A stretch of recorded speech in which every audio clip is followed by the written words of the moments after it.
Muy bien, pues comenzamos. Buenas noches. Bienvenidos a esta conferencia sobre estoicismo.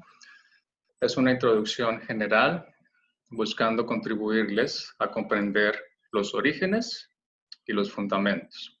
Esto por diversas razones. Una de ellas que en los últimos años ha tomado mucha fuerza el estoicismo, se ha difundido muchísimo a través de libros y videos y quisiera contribuir a esa difusión que hay compartiéndole algunos aspectos que considero son esenciales y fundamentales para ver el contexto, porque a veces se reduce a fórmulas, ¿no? Como la de soporte y renuncia, o si algo depende de ti tal cosa, y si no depende tal otra, pues son frases muy profundas, pero si no se tiene el contexto y si no se tiene el significado y la profundidad, pues queda como algo meramente teórico o una aspiración lejana, o hasta produce tal vez hasta más tensión de cómo así que soporte y renuncia y, y ese tipo de cosas. Entonces espero poderles contribuir con esa fundamentación. Otra de las razones por las que escogí dar esta conferencia es porque en esta pandemia por la que está pasando la humanidad, el planeta, la naturaleza, el tema de la filosofía y la pandemia ha tomado también un interés por diversos círculos o por diversas entidades. Se han publicado muchos artículos sobre el tema de filosofía y pandemia. Y el tema que más se ha resaltado en lo práctico es el estoicismo como una herramienta, bueno, más que herramienta, bueno, herramienta es una palabra muy, se reduce mucho, más bien son estrategias, son conocimientos, los del estoicismo, que nos permiten mantenernos tranquilos, mantenernos estables y sobre todo reflexivos ante lo que está sucediendo, ¿ya? Entonces también por eso el subtítulo de esta conferencia, ¿no? Relacionado con la pandemia y por último, contribuirles a que esta pandemia sea una oportunidad para empezar una nueva vida, ¿no? A través de la reflexión en general y en particular de lo que esta filosofía del estoicismo nos puede y nos ofrece. Bueno, muy bien. ¿Qué más sería para la introducción? Bueno, yo creo que con eso ya podemos avanzar. Entonces, voy a compartirles la presentación que será nuestra guía para ir comentando y compartiendo estos temas. Entonces, permítanme, les comparto la pantalla. Y a partir de las diapositivas, pues voy explicando, profundizando. Bien. Muy bien, ya se está cargando. Nuevamente, para los que se acaban de unir, lo ideal es que estén sentados derechos, que puedan respirar profundamente. Ahí está. Bueno, supongo que están viendo una diapositiva que dice estoicismo, filosofía para aprovechar la cuarentena e iniciar una vida nueva.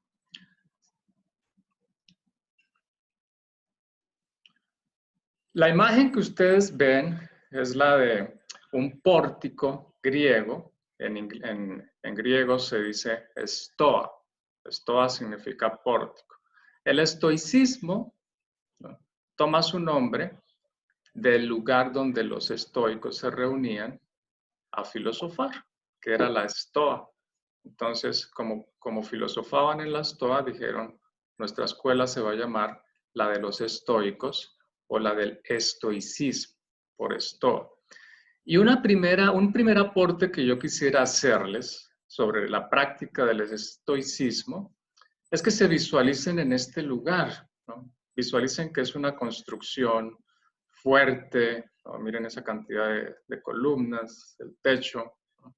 Pues, ser estoico es estar dentro de una construcción así, es para poder tener esa fuerza, esa fortaleza que nos propone el estoicismo que practiquemos, ¿ya? Entonces, quería aprovechar el nombre, ¿no?, el origen del nombre del estoicismo, que es pórtico, en, en, en griego estoa, para hacer ese primer aporte. Ser estoico es sentirse protegido por una especie de palacio o simplemente por una construcción fuerte. estable, no solo con 4 columnas o 3, sino miren esa cantidad de columnas. ¿Ya? Entonces ese es el primer aporte. Ser estoico es sentirse protegido. Bien, continuemos. Vamos con la introducción. ¿Qué es filosofía para los estoicos? Recordando que el estoicismo es una filosofía, no es una antropología, no es psicología, no es autoayuda, en su origen es una filosofía. Ahora, preguntémonos qué es filosofía para los estoicos. La respuesta inmediata es una forma de vida. Para un estoico, para el estoicismo, la filosofía es una forma de vida, es una forma de vivir, es una estrategia para vivir bien. Pero también, además de esto, es una ciencia racional, o sea que utiliza la razón, pero además la intuición, que vendría a ser, la razón sería una facultad mental, la intuición es una facultad ya más espiritual. En un sentido más amplio, la filosofía para los estoicos es una especie de práctica, y lo subrayo, o más bien está resaltado allí, práctica, o sea, no es solo una teoría, no es una hipótesis, no es un concepto, no es una idea, es una práctica, ¿sí? O un ejercicio. Ahí está la palabra griega, a partir de la cual se puede traducir de las dos formas. En la experiencia sobre lo que es benéfico o beneficioso, ¿no? O bueno, ¿sí? Entonces, en resumen, es una práctica, es un ejercicio a través de la experiencia de ser bueno, de hacer cosas benéficas, ¿no? A eso se dedicaban los estoicos, ¿no? Además del análisis y del razonamiento acerca de la naturaleza. Ahora, ¿cuál es la razón de ser del estoicismo? Aquí hago esta cita, leo. Una vez que lleguemos a saber cómo somos realmente nosotros y el mundo que nos rodea, y especialmente la naturaleza de la virtud, seremos completamente transformados. Entonces, el análisis de esa cita, ¿a qué nos lleva? Que la razón de ser del estoicismo es conocer, pero no meramente conocer de una manera intelectual, sino saber, que es una palabra que tiene que ver con sabiduría, acerca de 3 cosas. Uno mismo, o sea, el autoconocimiento. El mundo, o sea, la naturaleza. Y la virtud. Esos son 3 aspectos fundamentales del estoicismo y por lo tanto son 3 aspectos para poder ser estoico o para poder practicar el estoicismo. Conocerte a ti mismo, conocer el mundo y conocer y vivir, obviamente, la virtud. Bien. En general, ya a nivel más cultural o inclusive popular, el estoicismo viene a ser algo así como sinónimo de el que soporta todas las cosas, o el que tiene un gran valor, o el que tiene una gran fortaleza, se dice, este es estoico, o él es estoico, o ella es estoica. Para terminar esta diapositiva, veamos esta máxima del estoicismo. En latín dice, substine et abstine. La traducción, soporta y renuncia. Así de sencillo. Pero, y lo pongo en rojo porque esto es lo que yo me propongo contribuirles, ¿no? ¿Cuál es la fundamentación, explicación para hacerlo y para lograrlo? ¿Sí? Para soportar y renunciar, pero también para conocerse a sí mismo, el mundo y la virtud, para tener esta forma de vida, para hacer ciencia racional e intuitiva, para practicarlo, etc. De eso se trata esta conferencia, ¿no? De ver la fundamentación, de explicarlo lo más profundamente posible. Bueno, teniendo en cuenta que es una conferencia, ¿no? No un seminario. Bien, para ello, para entenderlo, tenemos que dar un paso atrás y preguntarnos entonces, ¿qué es filosofía o qué es el filosofar? Atendiendo a la definición etimológica, podemos decir, filosofía es amor a la sabiduría. Esa es la definición que ustedes seguramente vieron en su escuela, en su colegio, pero también es válida la traducción de sabiduría del amor. ¿Ya? Pues filosofía es amor a la sabiduría, pero también sabiduría del amor. Y la definición lógica nos dice, la filosofía es la ciencia de todas las cosas por sus causas últimas o profundas, ¿a la luz de qué? De la razón y de la intuición. Entonces, si se fijan, estas dos definiciones están incluidas en la filosofía estoica. El amor a la sabiduría, ¿no? La sabiduría del amor, sobre todo el concepto de sabiduría lo rescatan mucho los estoicos, y el concepto de ciencia de todas las cosas a través de la razón y de la intuición. ¿Ya?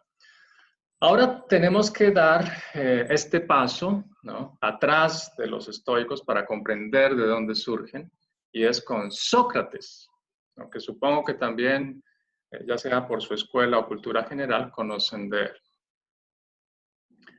Sócrates es un filósofo griego, obviamente. Él fue hijo de un cantero y escultor y de una partera. Ahora, ¿por qué esto es importante mencionarlo? Comencemos por la parte que dice que su mamá era partera, o sea, una mujer que ayudaba a dar a luz a los bebés, ¿no? Que la mujer embarazada pudiera dar a luz, pues la partera era la que hacía ese trabajo, ¿no? Imagínense a Sócrates desde bebé, desde niño, viendo que su mamá hace ese trabajo de ayudar a parir bebés, de ayudar a parir seres humanos, ¿no? Pero además Sócrates, imagínense también, que es pues una persona que le gusta explorar lo intelectual, una persona racional, una persona también espiritual. Entonces toma como base y como ejemplo el trabajo de su mamá para crear su propio método y lo llama mayéutica. Mayéutica significa dar a luz o significa también parto espiritual. ¿Se fijan? Entonces, la mamá de Sócrates ayudaba a dar a luz bebés, ayudaba a que nacieran bebés. Sócrates se dedica a ayudar a dar a luz la verdad, las ideas, el conocimiento, dentro de cada persona. Le ayuda a cada persona a que se dé cuenta de lo que sabe, de lo que conoce. Y a nivel más profundo, le ayuda a cada persona a un autoconocimiento, ¿no? Bien, ahora, eso es común comentarlo en los libros. Ustedes encuentran esa historia de la relación entre el oficio o trabajo de la mamá de Sócrates, que era ser partera, y la mayéutica de Sócrates, dar a luz, ¿no?, parir la verdad. A través de, ¿cuál es el método? ¿Cuál es el método en sí? Es el diálogo. A través del diálogo, a través de preguntas que hace Sócrates, le ayuda a su interlocutor, o sea, al que va a dar a luz la verdad dentro de sí, le ayuda a darse cuenta, le ayuda a razonar, le ayuda a argumentar, para que logre él mismo darse cuenta de lo que es, de qué es la verdad, de qué es el mismo, y por extensión, qué es cualquier cosa, especialmente la virtud, que es la justicia, que es la belleza, que es el bien, y por lo tanto, cómo debes comportarte, cómo debes vivir, ¿ya? Ese es el método de Sócrates más conocido, herencia por el ejemplo de su mamá. Pero a través de mis estudios, pues me encuentro que también es interesante el explorar, al menos como hipótesis, si el trabajo de su papá, que era ser cantero y escultor, también influyó en el método y en el filosofar de Sócrates. Veamos primero lo que es ser cantero. El cantero era la persona encargada de seleccionar piedras especiales para hacer ciertos tipos de esculturas. Y además de eso, el papá de Sócrates era escultor.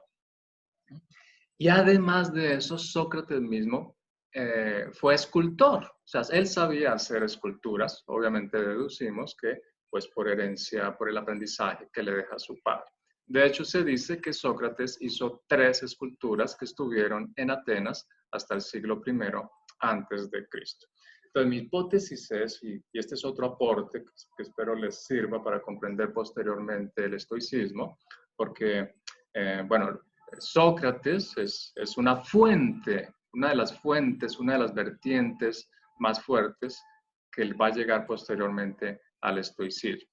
Entonces, la hipótesis y el aporte es que el método de Sócrates, además de mayéutica, también era algo así como, me invento el nombre, escultórica. O sea, Sócrates ayudaba a hacer una escultura de ti mismo, que tú hicieras la escultura de ti mismo, de ti misma, de quién eres. ¿Eh?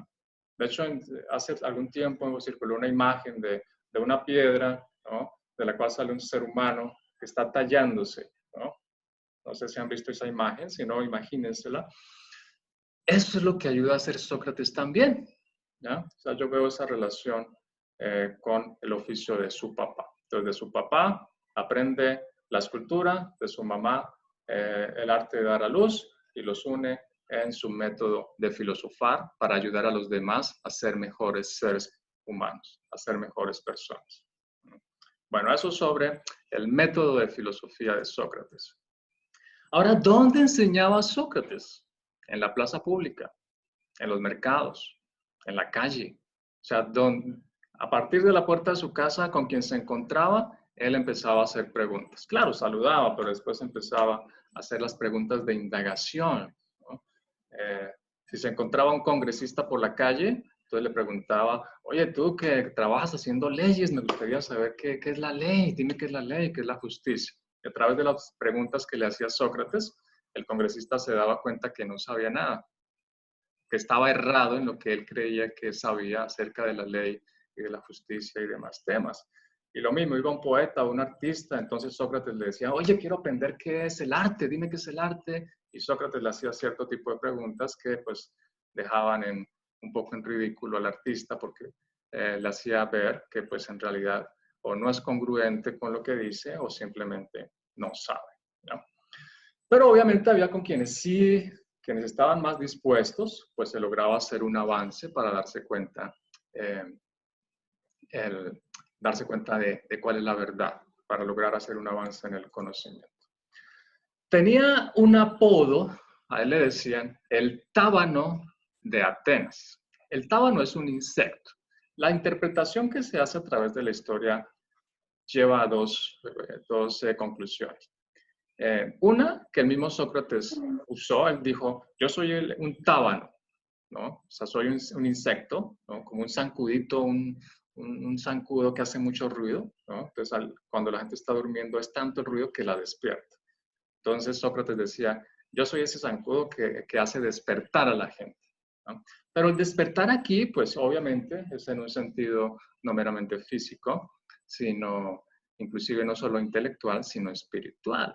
Cuando yo leí estos estudios del despertar, ¿no? Pues ahí vino a mi mente directamente la relación con Buda, por ejemplo, ¿no? Quien habla directamente del despertar, significando darse cuenta de la realidad, o en términos más occidentales, darse cuenta de la verdad. ¿Cuál es la verdad? O sea, darse cuenta que este mundo físico que vemos y captamos con los sentidos es maya, es ilusorio. Y lo real es algo superior. Llámesele el mundo de los arquetipos, el mundo de la energía o el cielo en términos religiosos, ¿no? Por poner otro ejemplo, ¿no? Bueno, y el otro significado es el de acción, porque se dice que era un mosquito o un insecto que picaba a los caballos y los ponía a correr. Entonces también se dice que Sócrates tenía ese papel, ¿no? A través de sus preguntas ponía a la gente en acción, ponía a la gente por lo menos a pensar, ¿no? Ahora, tengan en cuenta, aquí me devuelvo un poquito, esto obviamente ustedes ya se imaginarán, no le trajo a Sócrates solo amigos, ¿no? Sino enemigos también. Ya lo vamos a retomar en un momento. Entonces, Sócrates era el maestro de la polis, o sea, polis significa ciudad, ciudad-estado. Sócrates era el maestro de la polis, no solo en un sentido académico, ¿no? El que enseñaba qué es la justicia, qué es la ética, sino en un sentido más profundo, en un sentido espiritual. Sócrates era el maestro de Atenas. A nivel ya más personal, fue el maestro de Platón, pero repito, no solo en un sentido académico. O sea, Sócrates fue el maestro espiritual de Platón y Platón fue el maestro académico y espiritual de Aristóteles. Y ahí tenemos el spa de la filosofía. Sócrates, Platón y Aristóteles. Entonces los invito a ese spa, ¿no? Para que se relajen mentalmente, pero sobre todo para que se inspiren en el filosofar occidental. Ellos tres son los filósofos clásicos, es otra forma de llamarlos a ellos tres. Los filósofos clásicos o el spa, ¿no? En un concepto un poco más actual, o con más marketing. Bueno, fíjense, este dato para mí también es interesante. Participó en diferentes batallas. Es interesante porque no fue un filósofo que hablara de ética desde una oficina, desde su estudio, desde su biblioteca, sino con trabajo de campo. Primero en la calle, literalmente. En la calle, en la plaza pública, en el mercado, donde estuviera la gente. Segundo, en la batalla. Participó por lo menos en 3 batallas. Y no solo pues como un soldado normal, sino que allí se vio precisamente ¿cómo llamarlo? Su distinción.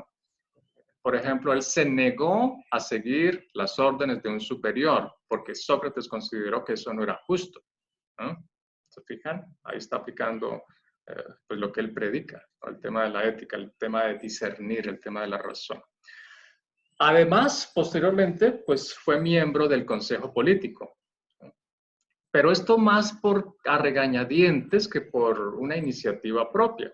A él, pues obviamente por su elocuencia y por su sabiduría principalmente, entre otras razones, pues le propusieron en diversas ocasiones ser político. O sea, me refiero a ser gobernador, ¿no? O sea, todos somos políticos, ¿no? Porque la política tiene que ver con las formas de gobierno, las formas de interacción con personas, o sea, todas las personas somos políticos, el ser ciudadano es ser político.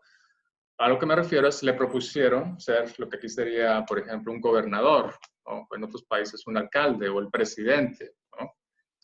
Pero él siempre se negó, dijo, no, no, no, eso me va a distraer, yo vengo a filosofar, a ayudar a la gente a pensar, a razonar. Entonces dijo, bueno, voy a aceptar ser miembro del Consejo Político para que ya me dejen en paz. Bueno. Él se opuso a los sofistas que eran relativistas, o sea, los sofistas eran personas que, a ver, en resumen, un sofista ¿qué hacía? Le ayudaba al que lo contratara a argumentar para defender cualquier idea. Defender, por ejemplo, que supongamos que ahorita es de noche, entonces usted le pagaba a un sofista para que le generara una argumentación para argumentar que hoy es de día y viceversa, ¿no? Por poner un ejemplo extremo. Pero en la práctica era para argumentar que era la justicia. Entonces, alguien quería argumentar que fue justo hacer tal cosa, entonces le pagaba a un sofista para que lo entrenara en argumentar que lo que hizo fue justo, ¿no? Pero alguien podría pagarle para argumentar que lo que hizo no fue justo. ¿Se fijan? O sea, el sofista simplemente manejaba herramientas de argumentación, pero con relativismo en el sentido peyorativo del término, o sea, sin tener claridad, por ejemplo, de qué es la justicia, qué es el bien, sino, si me pagas, pues te enseño a argumentar para que ganes. ¿Te fijas? Sin importarle el tema ético de fondo, el tema moral. Entonces, Sócrates se opuso rotundamente a eso, tan rotundamente que precisamente se dedicó a buscar la verdad, la justicia, la belleza, ¿sí? O sea, el concepto puro, el concepto exacto, ¿no? En contraposición a los relativistas, para quienes cualquier cosa podía ser justo, bello, bueno, etc.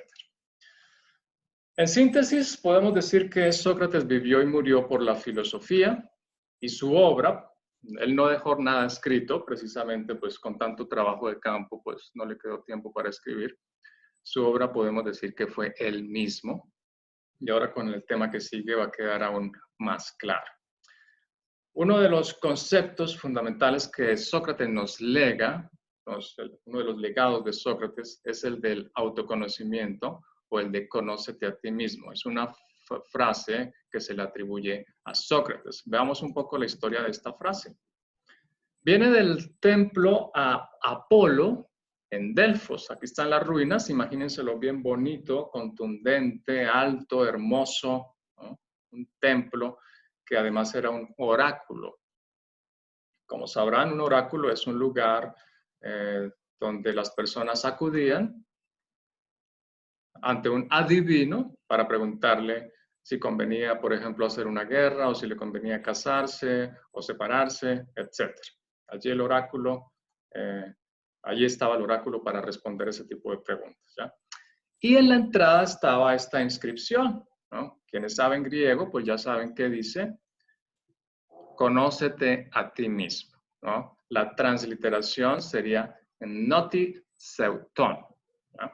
Entonces, imagínense el templo bien bonito, ¿no? Y en la entrada principal está ese título, ese letrero con letras de oro que dice conócete a ti mismo, ¿no? Entonces, usted entraba, atravesaba esa puerta y en una de las paredes veía lo siguiente. Escucha con atención. Te advierto, quien quiera que seas, oh, tú que deseas sondear los arcanos de la naturaleza, que si no hallas dentro de ti mismo aquello que buscas, tampoco podrás hallarlo fuera.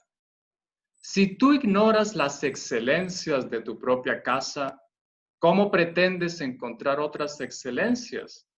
En ti se halla oculto el tesoro de los tesoros. Oh hombre, conócete a ti mismo y conocerás al universo y a los dioses. ¿Qué les parece? Entonces, esto era parte de la cultura griega. Esto fue algo que interiorizó muchísimo Sócrates y esto es algo que posteriormente los estoicos van a retomar. Conócete a ti mismo y conocerás al universo y a Dios.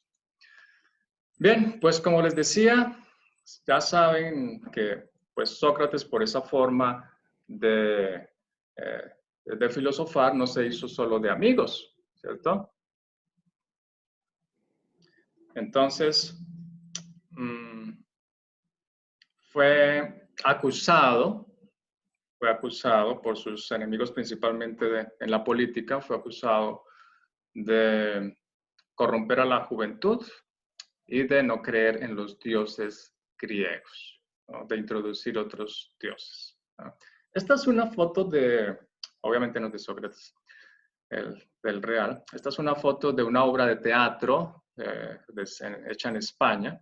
Y es curioso, bueno, no es curioso, más bien, como sabrán, se han hecho diversas películas sobre Sócrates, por lo menos unas 4, y diversas interpretaciones en obras de teatro. De hecho, hace 2 años en Nueva York, en uno de los principales teatros, se presentó una obra sobre el juicio de Sócrates, ¿no? Entonces voy a leerles unos apartes de la defensa que hizo Sócrates, ¿no? Fue un juicio obviamente en una democracia, ante un jurado, etcétera. Entonces le dieron la palabra a Sócrates y él se va a defender. Pero antes de esto, por favor, los invito a respirar profundo y despacio. Respiren lo más profundo y despacio. Verifiquen que estén derechos. Verifiquen que estén derechos. Respiren lo más profundo.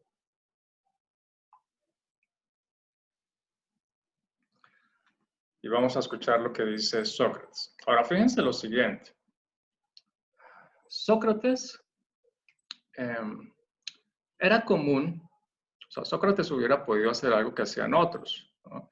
Que era en estas condiciones, pues en su momento de defensa o de hablar ante el jurado y el juez y los presentes, pues invitaban a su esposa o llevaban a su esposa y a sus hijos para que lloraran, para que hicieran el drama y eso pues hiciera que afectara las emociones, ¿no? del jurado principalmente y no condenaran a la persona. Eso era algo común que se hacía, ¿no? Acudir a las emociones, llevando a la esposa y a los hijos para que lloraran, ¿no? y hicieran allí esa especie de presentación. Pero Sócrates ni pensó hacer eso, ¿no? Para Sócrates era pues inviable, imposible, ¿no? Alguien que defiende la razón por sobre todas las cosas, ¿cómo va a ponerse a llevar a alguien a llorar por él? Entonces él acudió al estrado y habló con razones, ¿no? Y nos dice lo siguiente, entonces escúchenlo con él desde su alma. Yo, atenienses, os aprecio y os quiero, pero voy a obedecer al Dios más que a vosotros. Y mientras aliente y sea capaz, es seguro que no dejaré de filosofar, de exhortaros y de hacer manifestaciones al que de vosotros vaya encontrando, diciéndole lo que acostumbro. Mi buen amigo, siendo tú ateniense, de la ciudad más grande y más prestigiada en sabiduría y poder, ¿no te avergüenzas de preocuparte de cómo tendrás las mayores riquezas y la mayor fama y los mayores honores? Y en cambio no te preocupas ni interesas por la inteligencia, la verdad y por cómo tu alma va a ser lo mejor posible.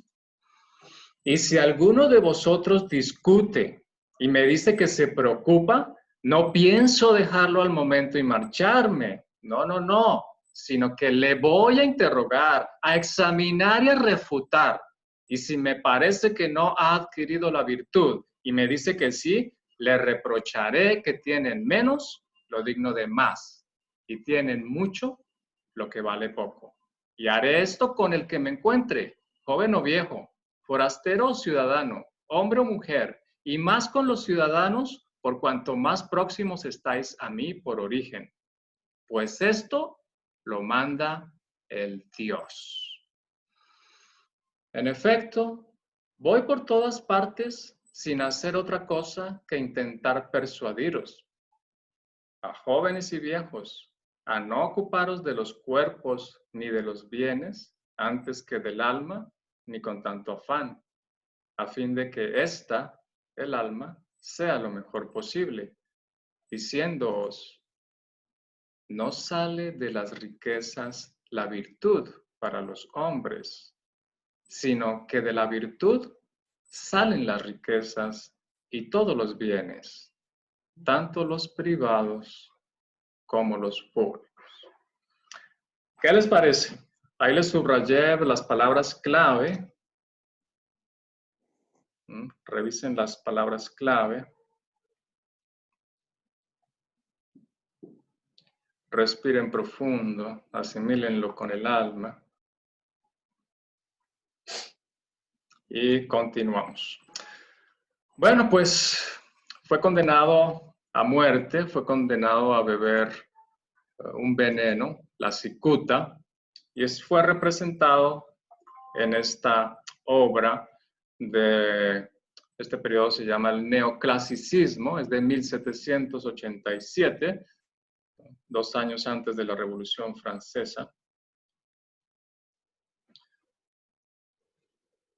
Entonces, observen la figura. Yo creo que deducen quién es Sócrates, ¿cierto? No es alguno de los que está llorando o lamentándose. Sócrates es el que está sentado en la cama, con un pie en la cama, el otro en la tierra, despidiéndose, ya despidiéndose de este plano, de este mundo, y un dedo apuntando al Dios, a lo divino, y su otra mano, pues tomando la copa con el veneno. Fíjense, era multitask, ¿no? Hacía varias tareas a la vez. Entonces, fíjense lo espectacular de esta representación artística. Entonces, en ese periodo del arte se representaba, por ejemplo, el valor ejemplar. En este caso, bueno, en general, el honor o la dignidad. Y en este caso, subrayo, estoy pasando las letras, la entereza de Sócrates, que es literal. Fíjense en la representación de su cuerpo, ¿no? La entereza, la rectitud. En ese sentido también fue que los invité a que se sentaran derechos, ¿no? Para practicar el estoicismo desde lo físico, ¿no? Es sentarse derecho, pues es también sinónimo de entereza, ¿no? Sobre todo si tenemos en cuenta aquel principio griego de mente sana en cuerpo sano, pues uno puede decir que lo que ocurre en el cuerpo tiene un reflejo en la mente, en el alma y viceversa. Entonces, fíjense, Sócrates no se está quejando, no está llorando, ¿no? Es el que está más tranquilo. Y otro de sus, con absoluta firmeza, estoy leyendo, afronta su condena de muerte. O sea, ya sumamos dos valores o virtudes, entereza, firmeza. Y además va a ser un ejemplo de las cualidades, de las 5 principales cualidades de la virtud estoica, ¿no? Unos años después de su muerte. Por ejemplo, la aftognosia, o sea, son los términos en griego. Aftognosia significaría autoconocimiento y autocontrol. Ahí está ejemplarizado. Ataraxia es la imperturbabilidad. No lo perturba nada.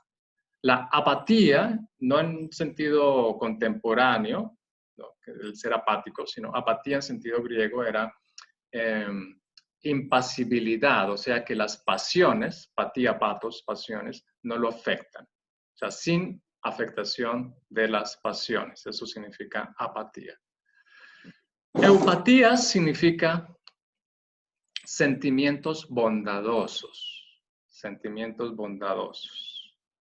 Y la autarquía significa gobierno de sí mismo, dominio de sí mismo.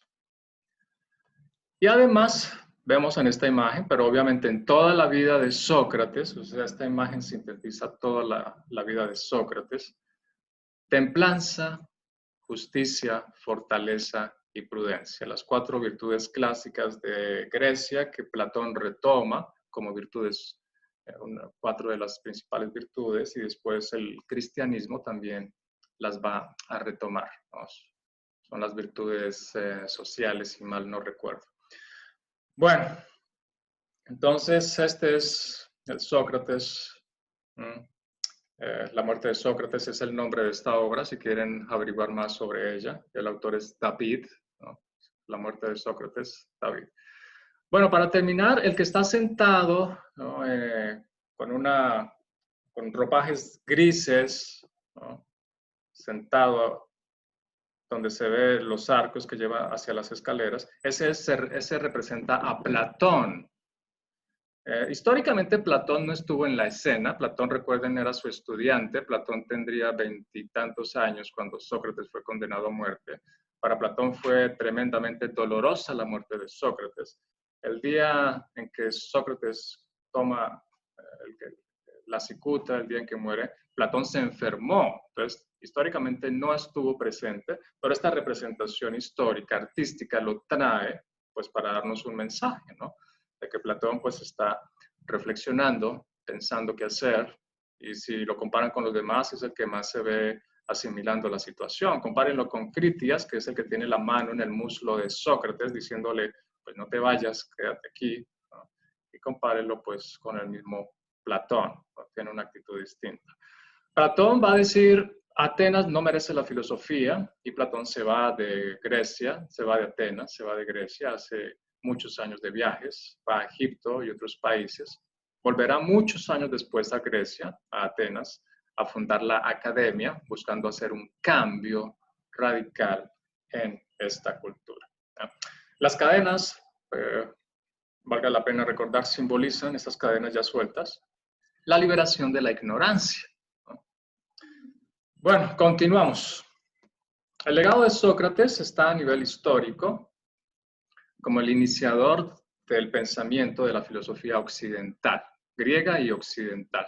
La secuencia es Sócrates, Platón y Aristóteles, y también se puede interpretar como un triángulo cuyo punto superior es Sócrates, y por un lado está Platón con su aporte del mundo de los arquetipos o de las ideas, y por otro lado está Aristóteles con su aporte de la teleología, o sea, las metas, de que todo en la naturaleza apunta a un fin, apunta a satisfacer aquello para lo cual fue hecho.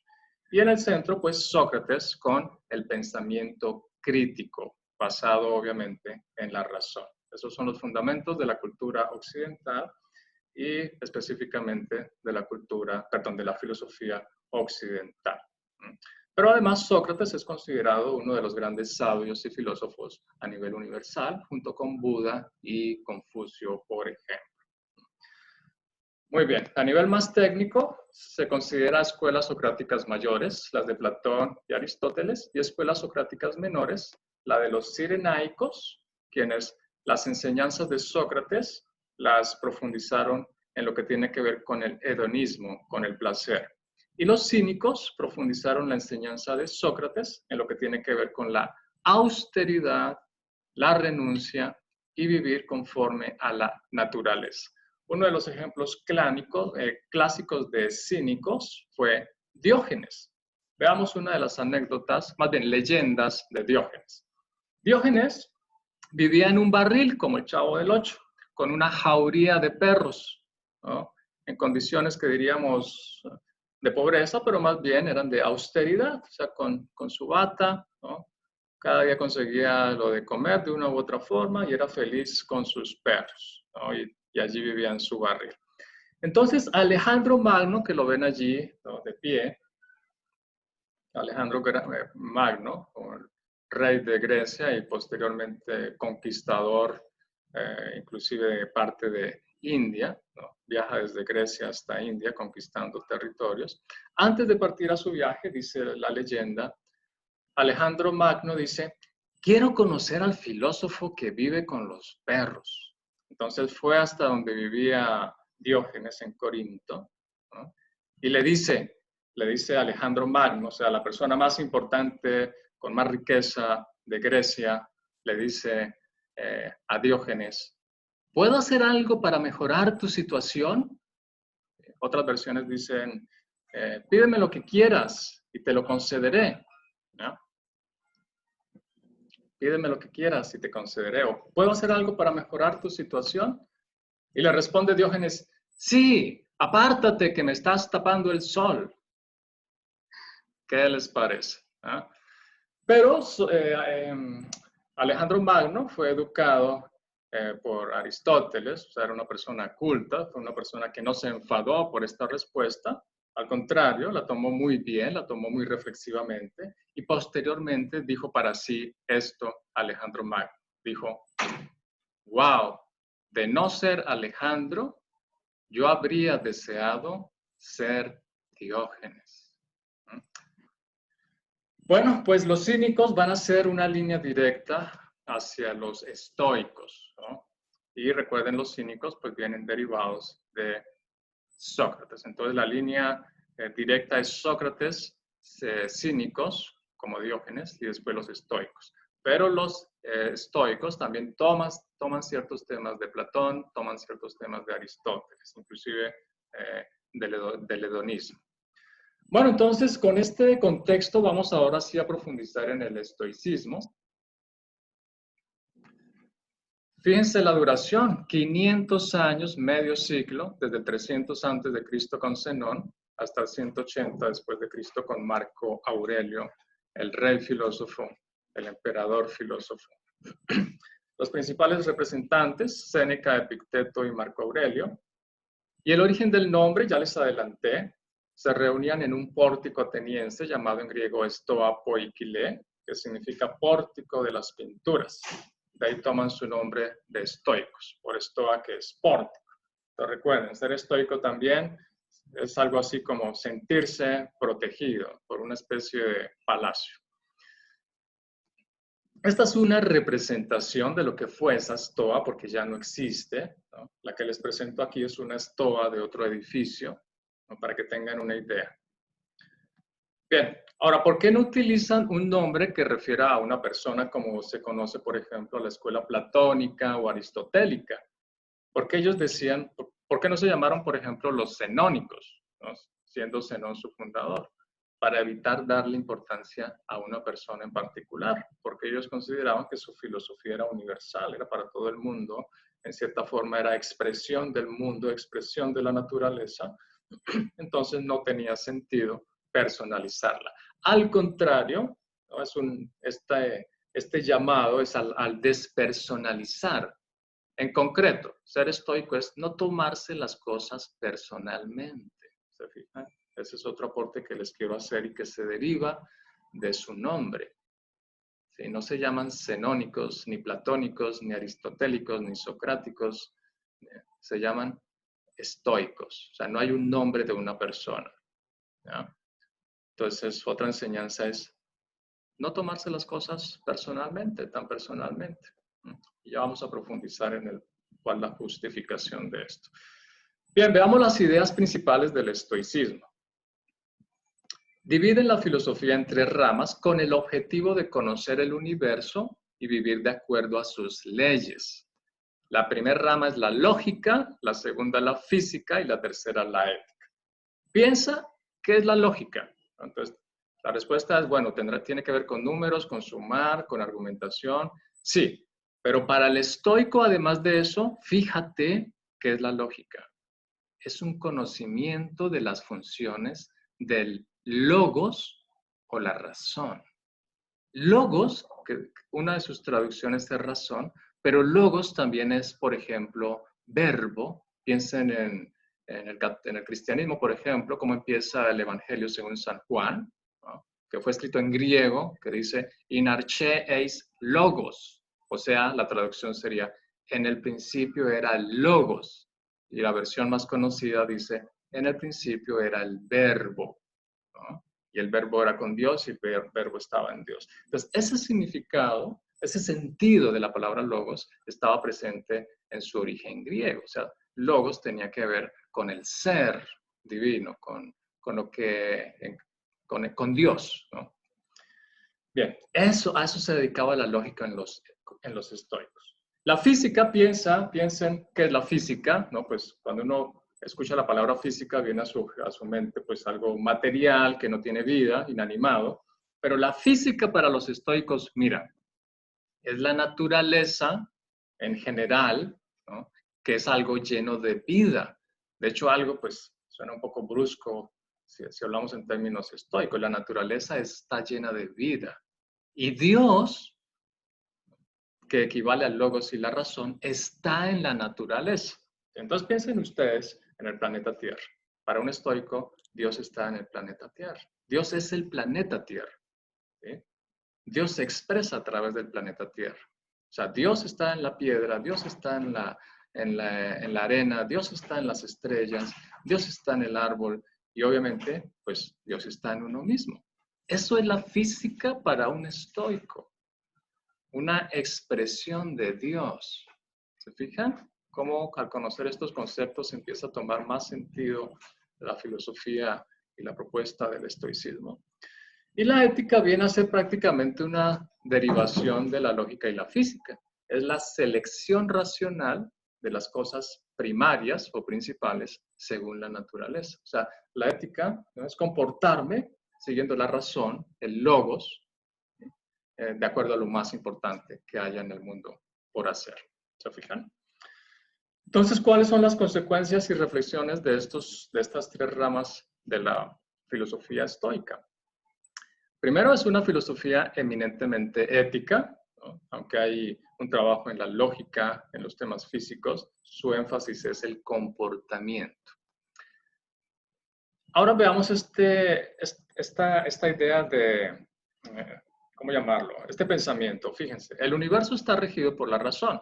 Eso es uno de los principios estoicos. Porque Dios, ¿no?, es igual al logos y a la razón. O sea, otra forma de decirlo es, el universo está regido por Dios. Cuando un estoico se da cuenta que el universo está regido por la razón, quiere decir que el universo está regido por Dios. ¿Se fijan? Ahora, ustedes mismos, pero es el razonamiento que hicieron los estoicos, se dicen, yo soy parte del universo. Y si el universo está regido por la razón, o sea, por Dios, entonces yo también estoy regido por la razón. Yo también estoy regido por Dios. Dios está expresando a través de mí. Razona el estoico. ¿Ves? Es un razonamiento intuitivo. No es un sentir, ¿no? No es una emoción, es algo racional. Ese es uno de los grandes valores de esta filosofía. Llegan a esta conclusión de forma racional. Y entonces, como yo soy parte del universo, y el universo está regido por la razón, o sea, por Dios, pues mi comportamiento, lo que yo hago, tiene que estar acorde a esa razón, tiene que estar acorde a Dios. ¿Se fijan? ¿Se fijan esa conexión? Y por lo tanto ese compromiso y esa responsabilidad. Y aquí pues cabe esta otra máxima, la segunda máxima que les comparto hoy. Vivere secundum naturam. Vive de acuerdo a la naturaleza. O sea, en la naturaleza está Dios. La naturaleza tiene un logos, una razón. Dios se expresa a través de esa naturaleza. Entonces, conoce la naturaleza, conócete a ti mismo y actúa acorde a estos dos. Date cuenta qué debes comer, cuánto debes dormir. Date cuenta que tienes que hacer ejercicio, se dan cuenta los estoicos. ¿Ya? Y así por extensión se van dando cuenta que hay que practicar la virtud. En este sentido, pues buscaban la eudaimonía. Esto viene desde Sócrates y antes, ¿no? La búsqueda de la eudaimonía. ¿Qué es eso? Etimológicamente viene de eu, que significa bien o bueno, y de daimon, que se refiere a una deidad menor o un espíritu guardián. Entonces, la eudaimonía sería algo así como el dios del bien, o un dios bueno, o un diosecillo bueno, ¿no? Un espíritu bueno, un espíritu del bien. La traducción más famosa más que famosa, es como más popular, es la de felicidad. Eudaimonía es felicidad. Los griegos buscaban la felicidad, los estoicos buscaban la felicidad. Otra versión es prosperidad. Un poco más explicada, la eudaimonía es una vida que vale la pena ser vivida. Eso es eudaimonía. O sea, preguntémonos, ¿mi vida vale la pena ser vivida? ¿Vale la pena todo lo que he vivido? ¿Vale la pena lo que proyecto que voy a vivir? Si no vale la pena, pues no estoy en la búsqueda de la eudaimonía. No estaré en búsqueda de dinero o en búsqueda de placer o en búsqueda de honores, pero en realidad no va a haber eudaimonía. No va a haber el bien allí. No va a ser algo bueno en el fondo esto. Tiene que ser algo que vale la pena, que tiene un sentido profundo. Otra definición, la de Zenón, es eudaimonía es buen flujo de vida. La de Cleantes es vivir de acuerdo con la naturaleza, ¿no? Que quedó reflejada en la máxima de vive de acuerdo a la naturaleza. En ese sentido es interesante verlo contemporáneamente. Demos el salto a nuestra actualidad, donde ya conocemos, por ejemplo, los ciclos circadianos, que nos dicen antes de a las 10 de la noche por tarde ya deberías estar durmiendo porque hay un ciclo circadiano, que significa que el organismo, todo organismo vivo, incluido el ser humano, está en conexión con un ritmo de la naturaleza. Y a las 10 de la noche ya deberíamos estar descansando, ¿no? Para que la regeneración de los ciclos, como el reiniciarse, utilizando términos de tecnología, el dormir es para reiniciarnos, es para recuperarnos, ¿no? Entonces, según el orden de la naturaleza, siguiendo la ciencia actual, a las 10, 11 de la noche por tarde o 10:30, obviamente depende si la hora es la real o hay un cambio de hora, eso es lo ideal, ir a dormir, por poner solo un ejemplo. Pero también están las explicaciones científicas de que es necesario hacer ejercicio diario, no es una opción, no es un accesorio. Y esto los griegos desde hace 2500 años y otras culturas ya lo sabían. En síntesis, la eudaimonía es resultado de la virtud. Es decir, practicando la virtud se logra la eudaimonía. Entonces, vamos a ver qué es la virtud. Se define mediante el vivir acorde a la razón, o sea, vivir acorde al logos, a la naturaleza y a Dios. Recuerden que el logos es una palabra que engloba todo esto. O virtud de la razón. Significa que algo es virtuoso, algo tiene virtud si está ligado a la razón. ¿Se fijan? O sea, el estoico busca a través de su razón no dejarse llevar por las emociones, pero sobre todo comprender la emoción, ¿sí? Para que predomine la razón, que es una facultad superior evolutivamente, como ya sabemos. Pero no negar la emoción, sino manejarla. Quiero insistir en eso, no se vaya a malinterpretar. La principal virtud, nos dicen los estoicos, es ser consciente del orden universal y permitir su cumplimiento. O sea, un estoico tiene que conocer qué es el mundo, qué es el universo, cómo funciona el universo, ¿no? Y permitir, por lo tanto, que funcione, que se cumpla. O sea, es algo así como conocer la misión del universo, conocer la voluntad del universo y decir que se haga la voluntad del universo o la voluntad de Dios y no la mía. Yo, o sea, mi misión, mi tarea es ayudar a que se cumpla la misión, la voluntad de Dios, del mundo, del universo, del cosmos, del logos. ¿Se fijan? Bien, el bien supremo o el supremo bien es la virtud, ¿no? O sea, la virtud es una ecuación con lo bueno, con el bien. El supremo bien es lograr la impasibilidad, o sea, que no dejarse afectar por las pasiones, lograr el equilibrio y la serenidad frente a los afectos y las pasiones. Eso es en general. Ahora, específicamente, veamos en qué consiste la virtud. Son 5 características. Vamos con la primera, es la aftognosia. Recuerden, esta palabra ya la vimos en la obra de arte La muerte de Sócrates. Significaría autoconocimiento y autocontrol. La segunda característica de la virtud es la ataraxia, que es la imperturbabilidad. O sea, recuerda a Sócrates allí con una mano dando el discurso sobre la inmortalidad del alma, y con la otra recibiendo el veneno sin quejarse, no está perturbado, está tranquilo, ¿no? Pues si él no se perturba ante la muerte, es ejemplo para los estoicos y puede ser para nosotros, pues no te perturba nada. Que perdiste un trabajo, pues tranquilo, sigues estable. Perdiste una pareja, o perdiste alguna propiedad, o perdiste un honor o algo, cualquier cosa que pierdas, pues si uno se compara con lo que perdió Sócrates, no es nada, ¿se fijan? Entonces, allí por eso Sócrates va a ser uno de los referentes principales del estoicismo, imperturbable inclusive ante la muerte, por derivación ante cualquier tragedia o pérdida que le pudiera ocurrir. La tercera característica de la virtud es la apatía. Recuerden no confundir con ser apático. Apatía aquí literalmente es sin pasiones, o sea, desapasionamiento. O, ¿cuál es la otra palabra? Impasibilidad, para que las pasiones no te afecten, ¿no? O los instintos no te afecten. Ni las pasiones, ni los instintos, ¿no? Ni las emociones. La cuarta característica es eupatías, que se traduciría como buenos sentimientos. Y ahí también recuerden esa imagen de Sócrates, ¿no? Su serenidad, transmitiendo, como se diría aquí en México, buena onda, buena vibra, o en general, pues, buenos pensamientos, hasta belleza. Y la quinta característica de la virtud es la autarquía, que significa autodominio y autosuficiencia. Y ahí también es un gran ejemplo Sócrates en esto. Veamos ahora cómo lograr esas 5 cosas. Comencemos con las 4 primeras. Las 4 primeras se consigue a través de esto. Miren. El ideal de una correcta moral, que es la base de la ética, es sofocar las pasiones y las perturbaciones aplicando la voluntad razonablemente.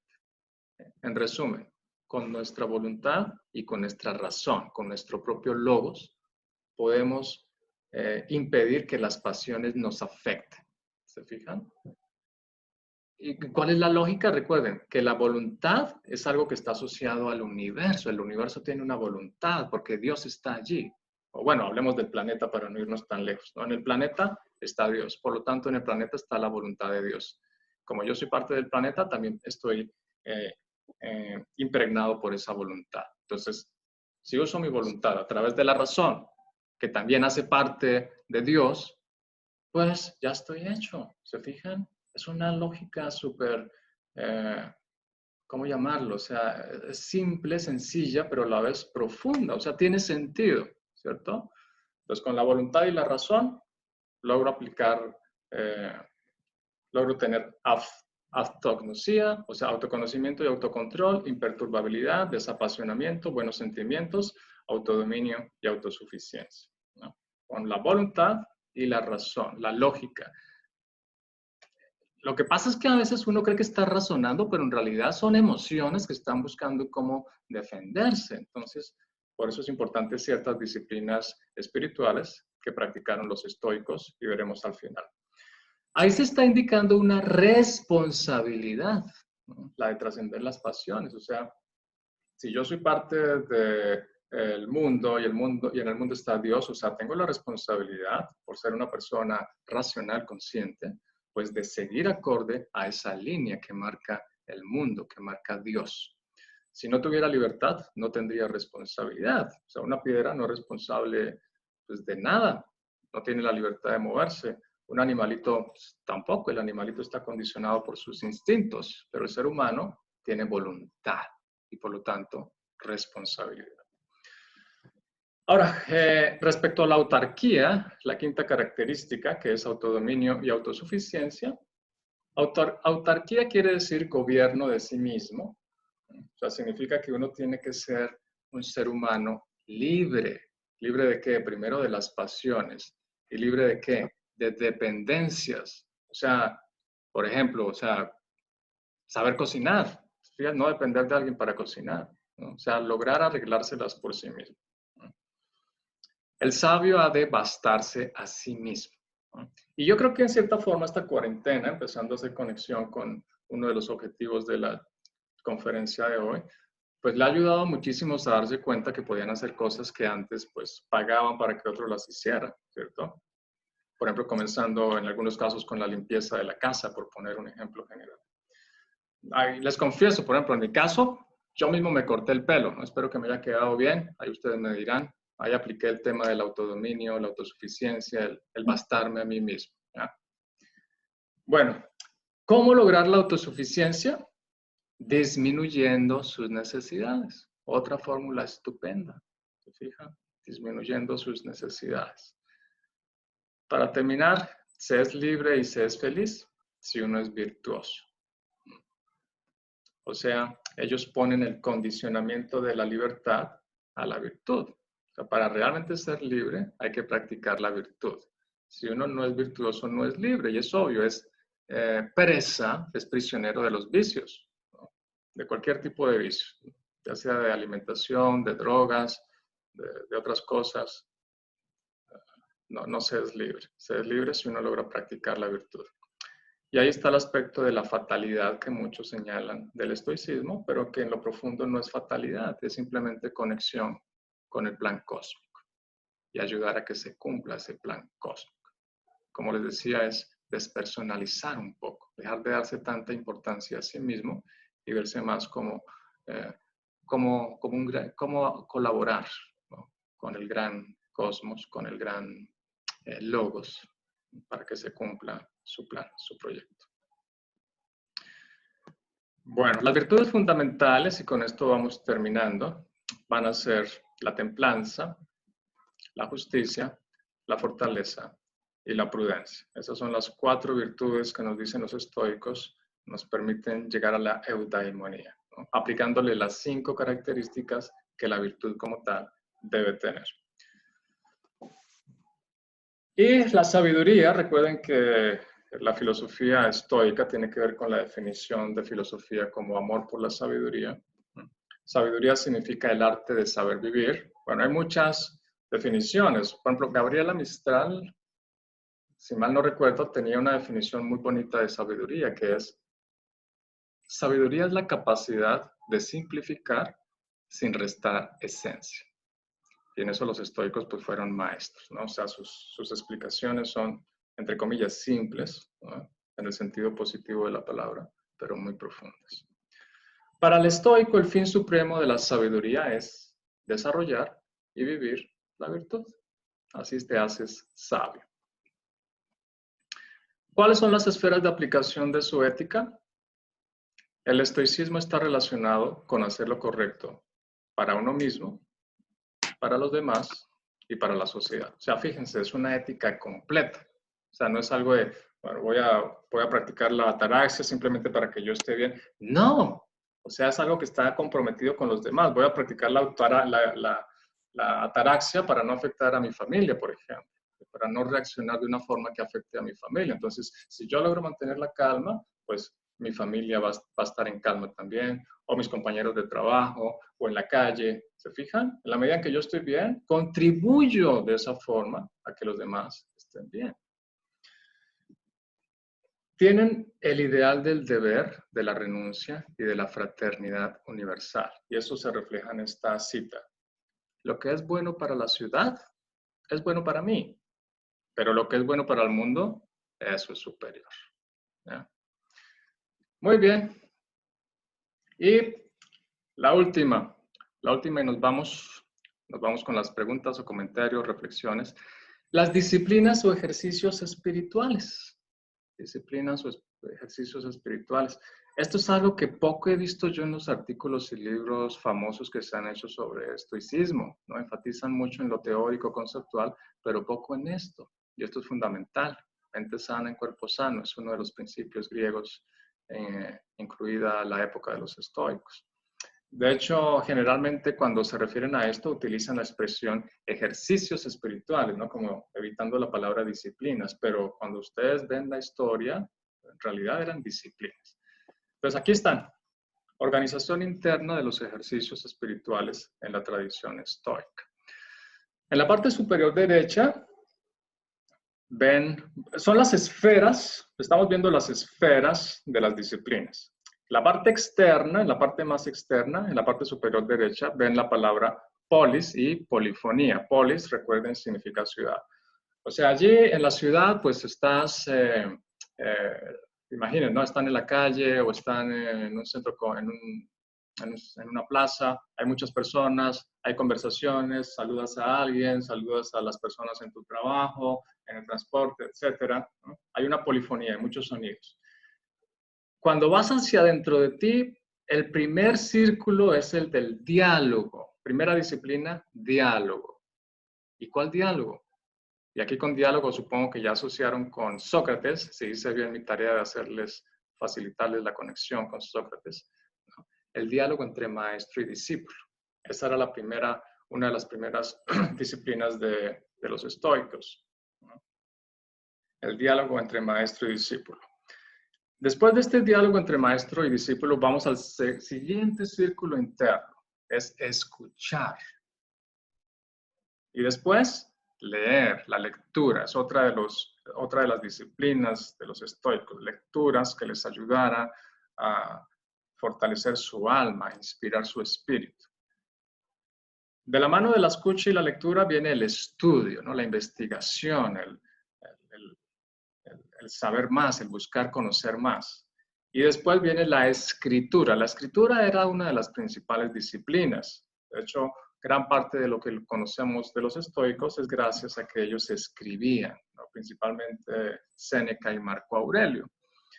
Y después de escribir viene otra disciplina que es el análisis, pero no literalmente, ¿no? El análisis, o sea, diseccionar, sino más en el sentido de comprender. O sea, escribes algo, por ejemplo, quienes tienen el hábito de llevar un diario o de vez en cuando escribir unas notas, cuando releen las notas, pues empiezan a tener una comprensión. Algunos hasta dicen, oh, pues, qué ridículo lo que escribí aquí, qué quejumbroso estaba aquí. ¿Se fijan? O otros dicen, mira, esto que escribí estaba muy inspirado, ¿no?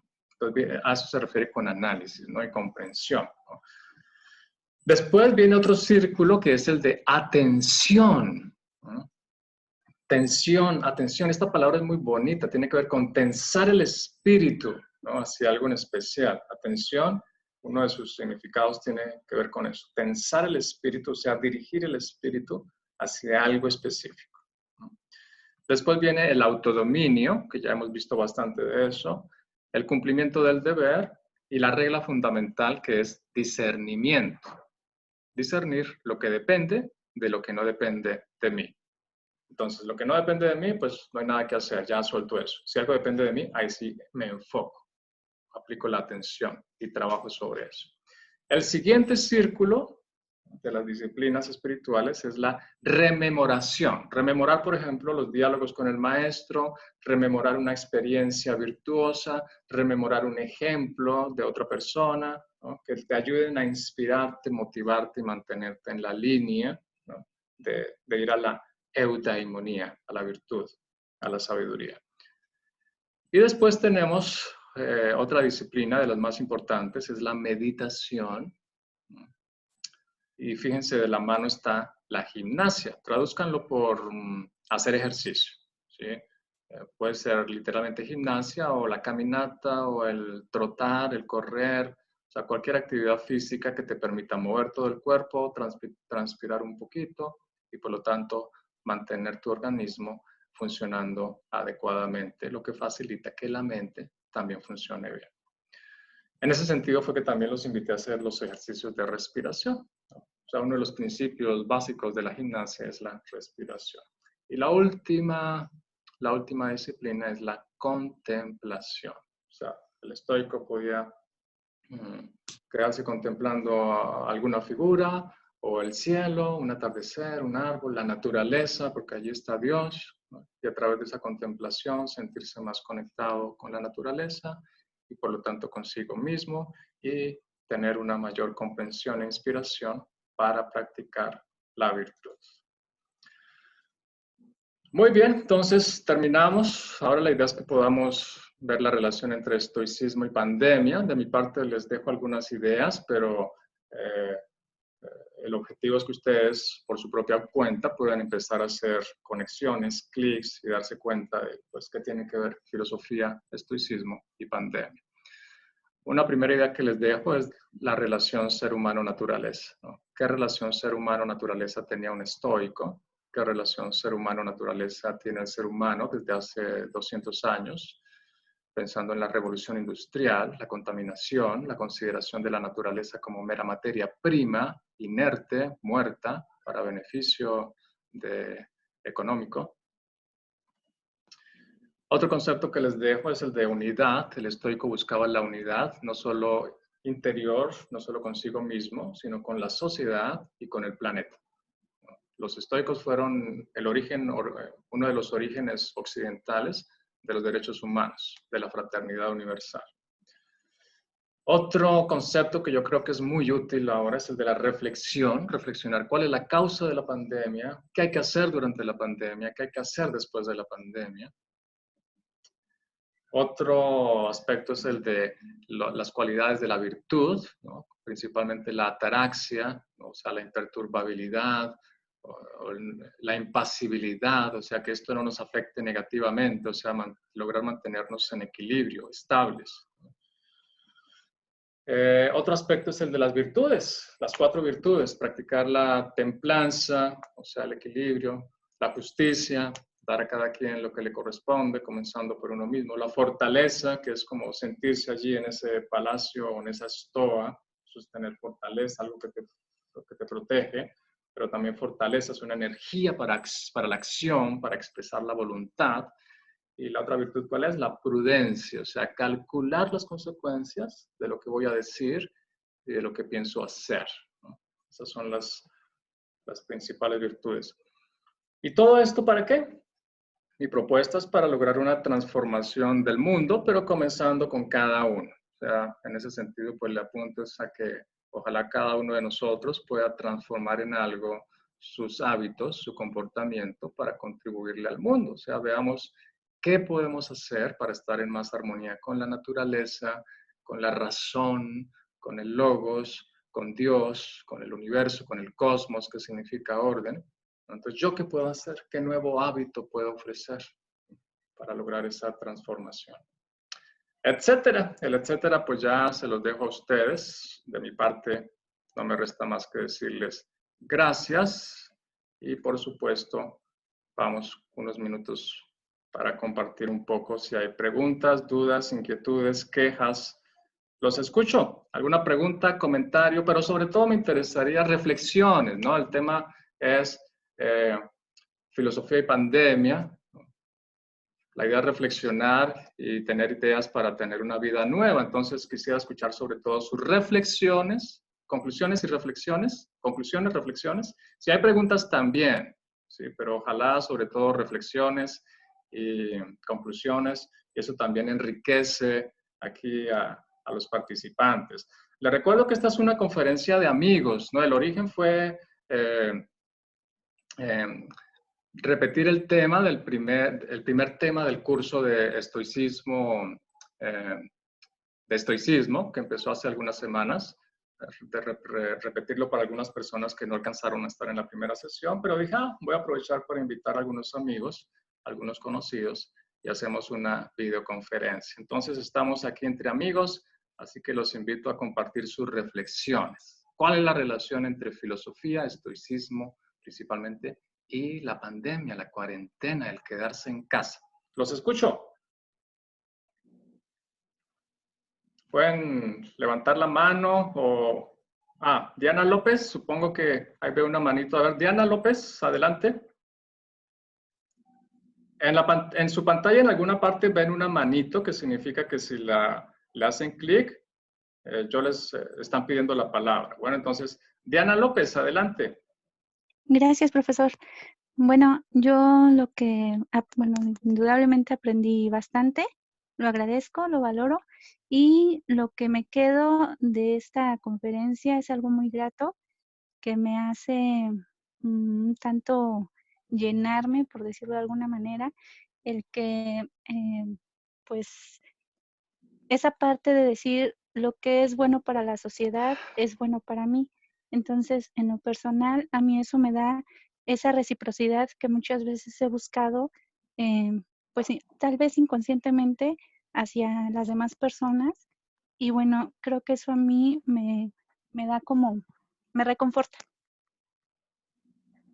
Pues qué alegría, Diana, saber eso, ¿no? Que te reconforta, que en cierta forma interpreto también que te inspira. Entonces, me alegra que así sea y que continúe, ¿no? Que no sea solo un sentir y pensar que queda unas horas o días o semanas, sino ojalá sea una luz que te ilumina el camino, ¿no? El camino para toda la vida. Gracias, Diana. Muy Gracias a bien, usted, profesor.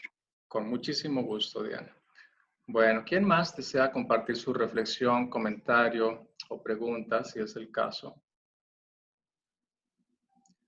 Les aclaro que no me funciona la telepatía, he estudiado muchísimas cosas, pero por favor háganlo verbalmente. ¿Alguien más desea compartir su reflexión o Yo, comentario? Germán. Adelante, ¿quién habla? Buenas noches. Isabel, hola. Adelante, Isabel, hola.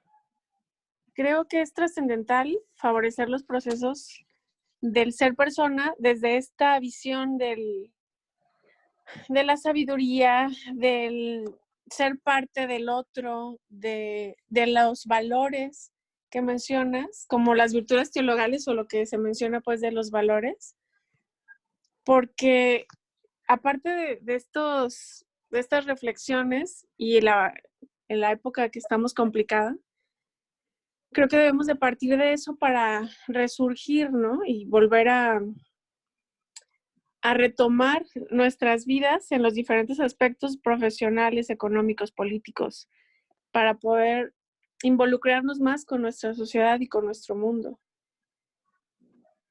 Creo que es importante todas estas reflexiones y unirnos para poder favorecer los procesos de nosotros mismos y de los demás.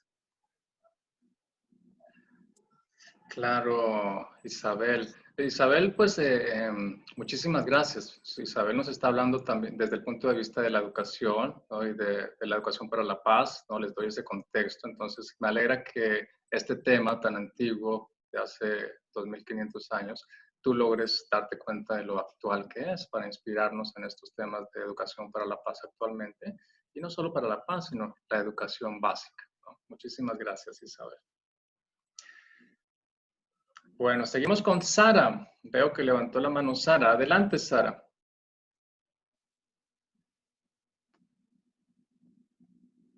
Sara, adelante, te escuchamos. Sara, adelante. Verifica que tu micrófono esté activo. Sara. Bueno, mientras tanto, Silvia García. Adelante, Silvia García. Y después Sara. Escuchamos a Silvia García. Si quieren, pueden hacer una introducción. Se presentan con su nombre, a qué se dedican, qué les interesó, por qué asistieron a esta conferencia y después sí nos dan su comentario, reflexión o pregunta. Adelante, Silvia. Hola, Germán. Buenas noches y buenas noches a todos. Buenas noches. A los que estamos conectados, a los que están conectados. Soy Silvia García, me dedico yo trabajo en un despacho de abogados como mercadóloga y desarrollo de negocios. Y bueno, estoy en esta conferencia porque pues a través de Germán he tenido como un primer acercamiento a lo que es la filosofía y siento que era como un eslabón importante que ha venido a dar mucha luz a esto que es el cómo vivir bien, el cómo vivir en armonía con la naturaleza. Y pues la razón de tomar esta conferencia fue conocer el estoicismo. O sea, yo nunca había escuchado nada acerca del estoicismo, es algo totalmente nuevo para mí en cuanto a concepto, o sea, el nombre, pero todas las enseñanzas, todo lo que nos compartiste es algo que en algún momento he escuchado, o sea, son enseñanzas que han permeado y que hoy en día están en boca de muchos de los maestros, otros maestros que he tenido el gusto de seguir también.